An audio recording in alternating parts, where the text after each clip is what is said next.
In today's video, we're talking about Lightroom presets and maybe why you shouldn't buy them. And just a quick reminder that I make videos like this all the time to help you with your photography and your videography. So if you don't want to miss out on any of them, click the subscribe button and the notification bell. That way you'll be notified every time I upload a new video. So welcome back to another video. In fact, I'm going to call these videos Techie Tip Tuesdays. And I'm going to try and come up with as many tips as I can and try to release them every Tuesday for you. And in fact, I might actually rate them as well. So this particular one that I'm going to show you right now is definitely an entry-level beginners. So, and it's about creating presets in Lightroom.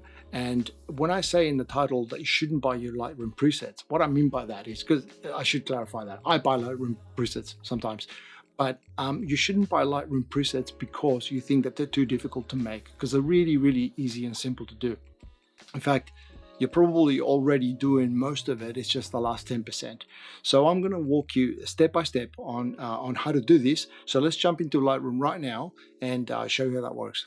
Okay, so here we are inside of Lightroom, and this is the latest version of the CC as of April 2020, but it's been like this for years. So it's going to be the same no matter which version you use, really.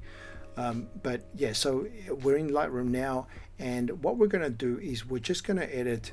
We're just going to grab one photograph here, and we're going to do an edit, and this is where we build our preset. Very simple. So you don't even have to follow along. You can do your own thing, but if you want to, we can create a typical orange and teal preset, which is something that a lot of people use because it looks very retro. And I do know that people have bought these because they don't know how to create them. So very simple. Let's start off with a photograph that is well exposed, and by that I mean that you've got your histogram up here, where you're not really clipping too much. There are some highlights in here, but it doesn't really matter because it's not really interfering with what it is that we're trying to do. So let's scroll down on the right hand side over to the split toning section. Now if you don't know what the split toning section does, I can probably do a whole video on this, but essentially what it does is it allows you to put a color tone, if you like, on the highlights, and then a completely different one, a different color altogether on in the shadows section, and so that you've got like what they refer to as split toning. Now for teal and orange, typically what you want is you want some orange in the highlights and some blues in the shadows. Let's have a look at that here. So first we click on the little tile here under highlights, and that's going to allow you to pick the color that you're after. So for this, we're probably going to go somewhere around about like a little bit of an orange about here. So we're going to click on there, and as you can see, the image is already a lot warmer. So you can actually drag this eyedropper tool here and pick any color you want. So that's the greens, blues, you know, you got some funky magentas there, but we want to go somewhere around about the oranges.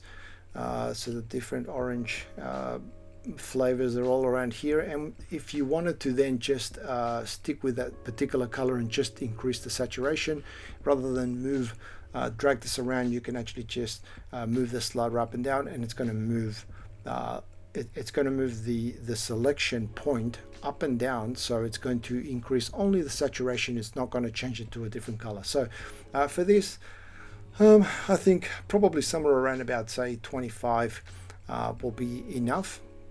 So once we've done that, we click the X to exit out of there, and then we're going to go into the shadow section. So this is the box, the second box, and this is for the shadows. And for the shadows, we want to place somewhere around about there, which is around the blues.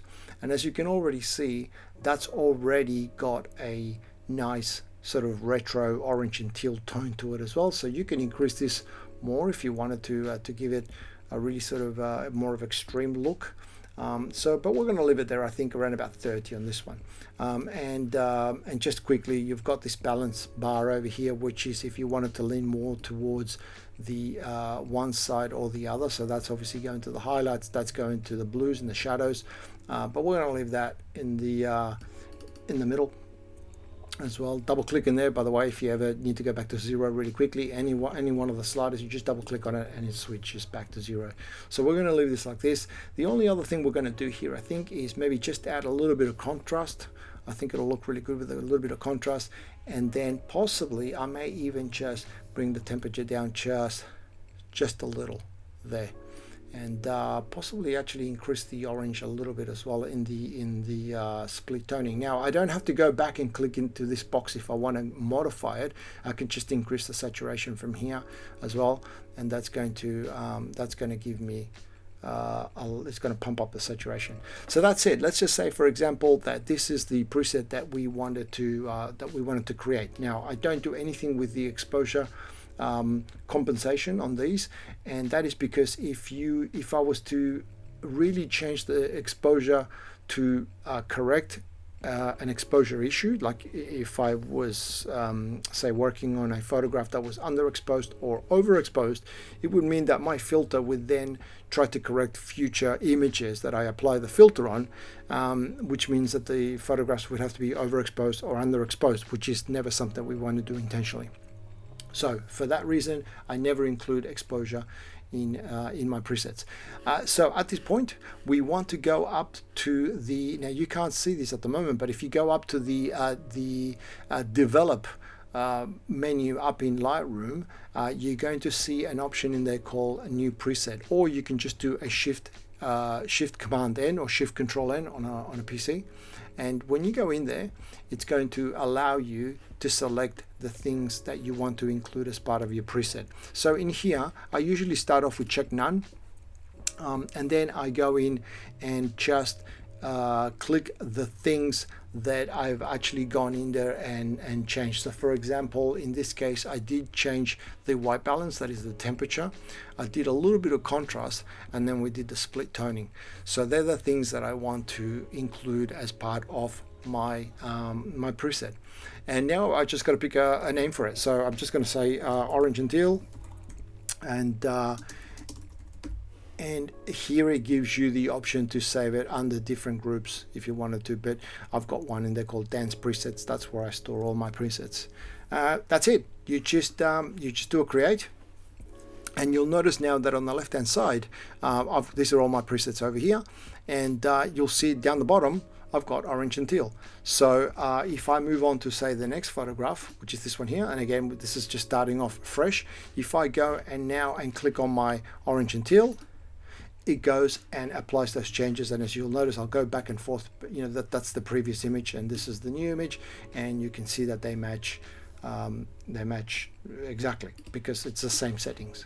So that's it. It's really that simple to create your own presets, and once you start going with this, you'll this is I've got a separate folder altogether. This is just a sample one that I created to show you, but once you start creating your own presets, you're going to build up a whole library of stuff that it's really just unique to you. No one else is going to have it, and it's really going to fast track your work when you shoot a whole bunch of images and you need to edit a whole bunch of images quickly. So that's it. That is how you do your presets. Okay, so that's it. I mean, you've seen how simple that is to do. This is going to allow you to create presets that are unique to you. No one else has these, and it's going to contribute to the style of photography that you produce, right? So you have something that no one else has. Now, if you do want to download the one that I just showed you, that I just made in the demo, I'll put a link in the description and you'll be able to download that for free. So just grab it from there. And I hope you found this video useful. If you did, please give it a like. Subscribe to the channel if you haven't already. And thank you very much for watching, and I will see you in the next video.